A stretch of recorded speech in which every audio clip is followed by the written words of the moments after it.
Hello students. सवेरे मैंने आपको चार घात की एक बहुपद के दो शून्यक हमें दिए हुए थे। दो शून्यक हमें ज्ञात करने थे। वो प्रश्न मैंने हल करके आपके पास भेजा। उसके बाद मैंने एक और चार घात की बहुपद दी थी जिसके दो शून्यक हमें दिए थे, दो अन्य शून्यक ज्ञात करने थे। वो प्रश्न मैंने ग्रुप में भेजा। अभी तक किसी का आंसर मुझे नहीं मिला है। आप मुझे उसका आंसर भेजिए। मैं अगले चैप्टर की ओर भी बढ़ रहा हूँ। तो बच्चों, अगला चैप्टर है दो चरों वाले रैखिक समीकरण युग्म। रैखिक समीकरण पहले जान चुके हैं, एक घात वाली होती है, लेकिन यहाँ पर है दो चरों वाले। तो हमारे पास जो चर राशियाँ दो आ गई अब, अर्थात दो चरों वाले एक घात वाले समीकरण को हम दो चरों वाला रैखिक समीकरण कहते हैं। इसका जो सामान्य रूप हम लेते हैं वो a x plus b y plus c is equal to zero, या इसको हम ऐसे भी कह सकते हैं a x plus b y is equal to c. इस तरह भी लिख सकते हैं। यहाँ पर ए शून्य नहीं होगा, बी भी शून्य नहीं होगा, क्योंकि एक्स और वाई चरों के ये गुणांक हैं। इस समीकरण का लेखा चित्र हमेशा एक सरल रेखा के रूप में प्राप्त होता है। तो दो चरों में रैखिक समीकरण युग्म अगर हमने बनाने हैं तो व्यापक रूप से हम उन्हें किस तरह से दर्शाएंगे? वो सामान्य रूप से हम दर्शाते हैं a1x plus b1y plus c1 is equal to zero. पहले के लिए उसके हमने x और y के जो अचर पद हैं वो हमने a1 और गुणांक जो हैं a1 और b1 ले लिए हैं। अचर राशि हमने c1 ले ली है। और इसी तरह से दूसरी समीकरण के लिए हमने a2x plus b2y plus c2 ले लिया अचर पद बराबर जीरो। तो यहाँ पर जो a1 b1 c1 या a2 b2 c2 जो है ये वास्तविक संख्याएं हैं। अब यहाँ पर बात यह आती है, किसी कथन का बीजगणितीय और ग्राफीय रूप क्या होता है? तो बच्चों, यहाँ पर बीजगणितीय रूप का मतलब ये होता है कि जब हम किसी कथन को चरों द्वारा समीकरण के रूप में व्यक्त कर देते हैं या समीकरण के रूप में लिख देते हैं तो उसे हम बीजगणितीय रूप कहते हैं। और जब दो चरों वाले रैखिक समीकरण का हम ग्राफीय निरूपण करते हैं, उनमें से दो चर है हमारे पास, एक को हम स्वतंत्र चर ले लेते हैं जिसका मान हम स्वेच्छा से रख सकते हैं। उसके अनुसार दूसरा चर जिसको हम परतंत्र चर कहते हैं उसका मान उसके आधार पर निकाला जाता है। तो फिर उसके बाद हम जो विभिन्न मान हमें प्राप्त होते हैं उनका हम एक ग्राफ खींच देते हैं जिसे हम ग्राफीय निरूपण कहते हैं। तो रैखिक बात यहाँ पर ये आती बच्चों, रैखिक समीकरण कब संगत और कब असंगत युग्म होते हैं, मतलब कब उसका संगत युग्म होता है रैखिक समीकरणों का, कब असंगत होता है। तो संगत होने में दो चीज़ें हैं, दो स्थितियों में संगत हो सकते हैं। संगत माने क्या हुआ? ऐसा रैखिक समीकरण युग्म जिसका कोई हल होता है वो संगत कहलाएगा, अगर हल निकलता है उसका। अगर कोई हल नहीं निकलता है तब वो असंगत कहलाएगा। लेकिन संगत युग्म की दो स्थितियां हैं।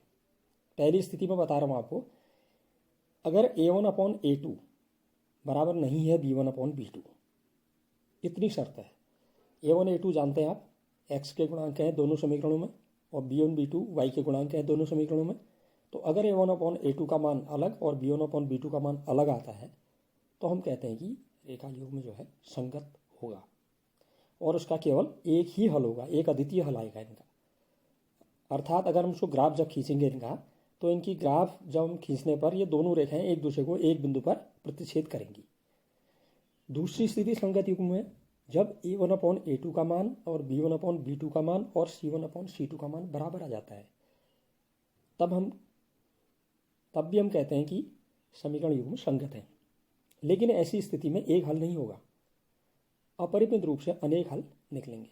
तो जब हम ग्राफ खींचेंगे इनका, पहली रेखा के लिए भी दूसरी रेखा के लिए भी, तो एक रेखा के ऊपर दूसरी रेखा आ जाएगी, मतलब वो बाहर नहीं जाएगी, बिल्कुल एक के ऊपर एक होगी। अर्थात ऐसे में कहते हैं इनका ग्राफ संपाती होगा।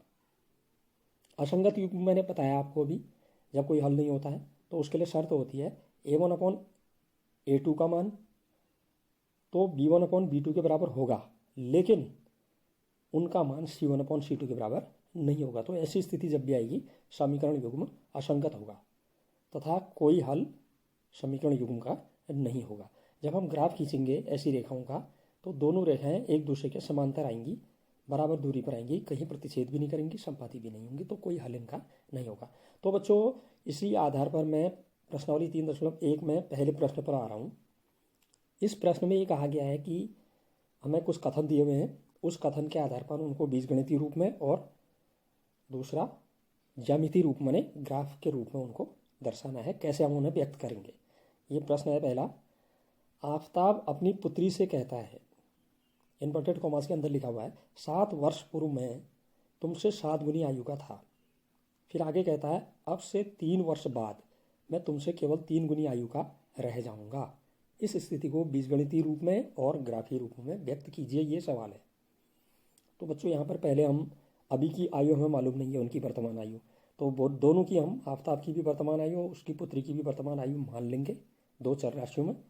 उसके बाद हम जानते हैं पूर्व में जब हमने आयु निकालनी होती है उतने वर्ष हम घटा देते हैं वर्तमान आयु में से, और बाद की आयु हमें निकालनी है तो उतनी वर्ष हम जोड़ देते हैं वर्तमान आयु में।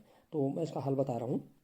अब सबसे पहले हमने मान लेना है कि माना आफताब की वर्तमान आयु x वर्ष है और उसकी पुत्री की वर्तमान आयु y वर्ष है। तो सबसे पहली जो शर्त में इसने कहा है कि 7 वर्ष पूर्व, अब हमें पहले इन दोनों की 7 वर्ष पूर्व की आयु निकालनी पड़ेगी।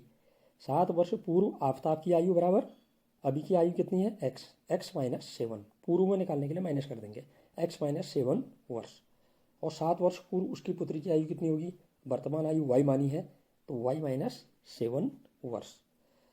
ठीक, तो अब हम प्रथम शर्त में जो इसने कहा था कि 7 वर्ष पूर्व जो उसके आफताब की आयु है वो उसकी पुत्री की आयु की 7 गुनी के बराबर है। उस जो 7 वर्ष पहले की उसकी आयु थी उसकी पुत्री की, उसको हम 7 से गुणा कर दें तो 7 वर्ष पूर्व की आफताब की आयु निकल जाएगी। तो प्रथम शर्त के अनुसार आफताब की 7 वर्ष पूर्व आयु है x माइनस 7, ये बराबर हो रही है 7 गुनी, तो 7 से गुणा कर दिया। किसकी 7 गुनी, उसकी पुत्री की 7 वर्ष पूर्व की आयु, पुत्री की 7 वर्ष की पूर्व की आयु है y माइनस 7, ब्रैकेट में लिख दिया इसको। हम ब्रैकेट खोलेंगे, 7 से राइट साइड में दोनों को हम मल्टीप्लाई करके खोल देंगे। लेफ्ट साइड में x माइनस 7 बराबर 7y माइनस 49। अब हमने पक्षांतर करके सबको एक तरफ ले आना है, या अचर राशि को हम दाईं तरफ भी रख सकते हैं। हम सबको एक तरफ ले आते हैं, x 7y राइट साइड से लेफ्ट में आए तो माइनस का 7y हो गया, पक्षांतर करने पर चिन्ह बदल गए, और माइनस 7 अचर पद जो था बाईं तरफ था, माइनस का 49 दाईं तरफ था उसको इधर लाए प्लस का हो गया, इज इक्वल टू 0। तो ये हमारा आ गया x minus 7y plus 42 is equal to 0। अब जो दूसरी शर्त दी है 3 वर्ष बाद की आयु दे रखी है दोनों की, तो पहले हम दोनों की 3 वर्ष बाद की आयु निकाल लेंगे। 3 वर्ष बाद आफताब की आयु बराबर x प्लस वर्तमान आयु में 3 जोड़ देंगे, x प्लस 3 वर्ष। 3 वर्ष बाद उसकी पुत्री की आयु y प्लस 3 वर्ष। अब दूसरी शर्त लगाएंगे हम। दूसरी शर्त में कहा था कि 3 वर्ष बाद जो है वो मैं 3 वर्ष बाद जो मेरी आयु होगी कह रहा है आफताब, वो अपनी पुत्री से कह रहा है तुम्हारी उस समय की आयु का 3 गुने के बराबर मैं रह जाऊंगा कह रहा है। तो आफताब की 3 वर्ष बाद आयु x प्लस 3 बराबर 3 गुनी 3 से गुणा किया, उसकी पुत्री की 3 वर्ष बाद आयु y प्लस 3। फिर हम ब्रैकेट खोलेंगे, 3 से अंदर दोनों को मल्टीप्लाई कर देंगे तो x plus 3 is equal to 3y plus 9। फिर पक्षांतर करके सबको हम एक और ले आते हैं बाई ओर, तो x माइनस का 3y हो जाएगा इधर आके, और प्लस 3 लेफ्ट साइड में अचर पद है, और दाईं तरफ का अचर पद हम इधर ले आएंगे, माइनस का 9 हो जाएगा बराबर 0। तो यह आ गया x minus 3y minus 6 is equal to 0। तो ये दो हमें समीकरण प्राप्त होगी। पहली प्राप्त हुई थी x minus 7y plus 42 is equal to 0, और दूसरी हमें प्राप्त हो गई है x minus 3y minus 6 is equal to 0। तो बच्चों यही उपरोक्त स्थिति का बीजगणितीय रूप होगा जो निम्न समीकरण युग्म द्वारा दर्शाया जाएगा, जो मैंने बताया अभी, x minus 7y plus 42 is equal to 0 और x minus 3y minus 6 is equal to 0। एक क्वेश्चन फर्स्ट और सेकंड आ गई। अब हमें बच्चों इनको ज्यामितीय रूप में दिखाना है। तो ज्यामितीय रूप माने ग्राफ दिखाने के लिए मैंने बताया था आपको 2 चर राशियों में एक चर राशि स्वतंत्र होती है, परतंत्र।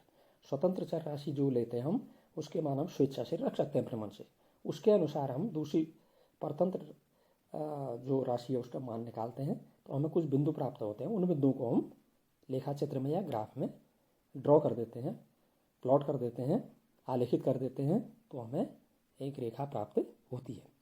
तो यहाँ पर जो हम बीजगणितीय रूप में जो पहली समीकरण हमारी आई थी x minus 7y plus 42 equal to 0, वहाँ पर हम x के मान अपने अनुसार रखते हैं और उसके अनुसार y के मान निकालेंगे। जैसे मैंने समीकरण 1 में x इज इक्वल टू 0 रखा, तो x is equal 0 minus 7y plus 42 is equal to 0, minus 7y is equal to minus 42, दोनों ओर माइनस का साइन हट गया, कैंसिल हो गया, तो 7y is equal to 42, y is equal to 42/7, तो y इजिकल टू 6। तो पहला बिंदु हमारा आ गया, जब हमने x 0 लिया, y 6 आ रहा है, तो पहला बिंदु P ले लिया मैंने, उसका नाम वो आ गया 0,6। अब अपने मन से आप 2 भी रख सकते हैं, 3 भी रख सकते हैं, 4 भी, लेकिन ऐसे मान रखने चाहिए जो हमारे ग्राफ में सुविधाजनक हो। अब मैं रख रहा हूँ यहाँ पर x बराबर 7 समीकरण 1 में, तो x की जगह मैंने 7 रखा, 7 minus 7y plus 42 is equal to 0। ठीक, उसके बाद माइनस का 7y लिख दिया पहले, और 42 में 7 ऐड करके दोनों प्लस के 49 हो गए इजिकल टू 0। अब 49 का मैंने पक्षांतर कर दिया, तो minus 7y is equal to minus 49, minus दोनों तरफ कैंसिल आउट हो गया, 7y इजिकल टू 49, तो y इजिकल टू 49/7, y की वैल्यू 7 आ गई। तो जब हमने x 7 रखा, y भी 7 आ गया है। ये हमारा दूसरा बिंदु, हमने इसका नाम मैंने Q ले लिया है। ठीक, अब इन दोनों बिंदुओं को हमने क्या किया है, ग्राफ पर x अक्ष और y अक्ष लेकर आलेखित किया है। इससे पहले बच्चों में दूसरी समीकरण में भी ले लेता हूँ, क्योंकि उसका भी हमने ग्राफ खींचना है। तो दूसरी समीकरण जो हमारी थी वो x minus 3y minus 6 is equal to 0। ठीक उसी तरह से हमने यहाँ भी x के मान अपने मन से रखने हैं, y के मान निकाल लेने हैं। तो मैं यहाँ पर दूसरी equation x minus 3y minus 6 is equal to 0 में x का मान पहले मैंने जैसे 0 रख दिया, तो 0 रखा, तो 0 minus 3y minus 6 is equal to 0, फिर minus 3y is equal to 6 plus का हो गया राइट साइड में ले जाके। लेकिन बच्चों यहाँ पर माइनस 3y इजिकल टू 6 आ गया, तो माइनस को हमेशा राइट साइड में लिख देना आप, बाई तरफ भी आएगा तो, क्योंकि हमें वैल्यू लेनी है बाद में। तो 3y इजिकल टू माइनस 6, तो y is equal to minus 6/3, y is equal to आ गया माइनस का 2। तो ये समीकरण जो दो हमने ली थी, उस ग्राफ का पहला बिंदु आ गया 0,-2। जब हमने x 0 रखा, y माइनस का 2 आ गया। इसी तरह से दूसरी समीकरण में मैं x बराबर 6 रख रहा हूँ। x बराबर 6 जब हमने रखा, तो यह आ गया हमारा 6 minus 3y minus 6 is equal to 0। यहाँ पर देखिए 6 प्लस का 6 माइनस का कैंसिल हो गया, तो minus 3y is equal to 0, 3y is equal to minus का 0 होगा, लेकिन 0 माइनस और प्लस का नहीं होता, तो 3y इजिकल टू 0, तो y इजिकल टू आ गया हमारा 0। तो जब हमने x 6 रखा, y 0 आ रहा है, तो दूसरी समीकरण का ग्राफ का दूसरा बिंदु आ गया, s नाम ले लिया मैंने उसका, वो 6,0। अब हम क्या करेंगे, ग्राफ पेपर पर मैंने आपको बताया x अक्ष और y अक्ष लेकर के हम इन बिंदुओं को ग्राफ पेपर में आलेखित करेंगे। जैसे P बिंदु मैंने पहले सबसे पहले लिया था समीकरण 1 का, वो 0,6 था, उसको मैंने ग्राफ पर लिया, x 0 है तो y 6 पर है, पहला बिंदु P ले लिया मैंने यहाँ पर। उसके बाद दूसरा बिंदु इसी समीकरण का, पहली समीकरण का Q बिंदु लिया था, जब x 7 है तो y भी 7 है, तो दूसरा बिंदु मैंने Q से दर्शा दिया है। अब मैंने P से Q को मिलाते हुए आगे बढ़ा दिया है, एक हमारी रेखा आ गई। उसके बाद दूसरी समीकरण का जो पहला बिंदु था R, वो जब x 0 है तो y माइनस का 2 है, वो नीचे आ रहा है मूल बिंदु से, वहाँ पर हमने R बिंदु ले लिया है 0,-2, और दूसरा बिंदु दूसरी समीकरण का वो आया था S 6,0। तो जब x 6 है y 0 है, तो यह आ गया S 6,0। फिर मैंने R और S को मिलाते हुए आगे बढ़ा दिया है। तो इस तरह से हमने ग्राफ द्वारा दोनों रेखाओं को दर्शा दिया है, PQ और RS द्वारा।